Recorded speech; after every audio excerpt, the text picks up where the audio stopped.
हम बारे जाइब हम बारे जाइब घाट दियारी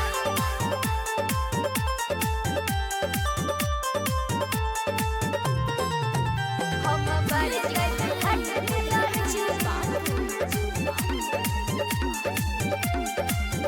पिया ले आइहो साड़ी पियरी हम बारे जाइब घाट दियारी पिया ले आइहो साड़ी पियरी हम बारे जाइब घाट दियारी फल ले ली हरी हरी छठी माई के उहे चढ़ी पिया ले ली साड़ी पियरी हम बारे जाइब घाट दियारी पिया ले ली साड़ी पियरी हम बारे जाइब घाट दियारी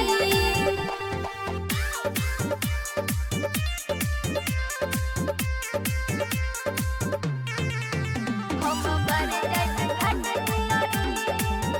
हम बारे जाइब घाट दियारी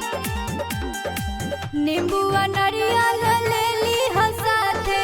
राजा जी भूली हो ना हमरो तू बाते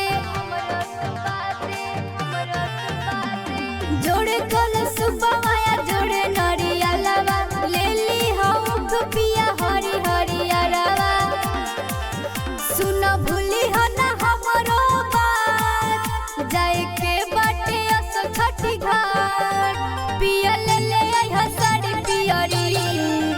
हम बारे जाइब घाट दियारी पिया ले आइहो साड़ी पियरी हम बारे जाइब घाट दियारी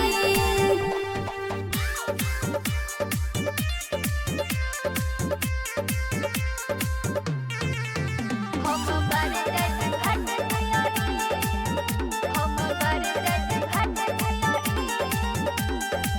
देखी ना नदिया तो जरे हो लागो हमरा आगे तक केहू न लागो हमरा आगे तक केहू न लागो सोनी ठाकुर के तू कहल कर राजा जी हमारो अढ़ावल तू कर किसन पिया न करी देरी जाए के बाटे हो सवेरी पिया ले आइहो साड़ी पियरी हम बारे जाइब घाट दियारी पिया ले आइहो साड़ी पियरी हम बारे जाइब घाट दियारी। दिया रिकॉर्डिंग स्टूडियो मोहम्मदपुर।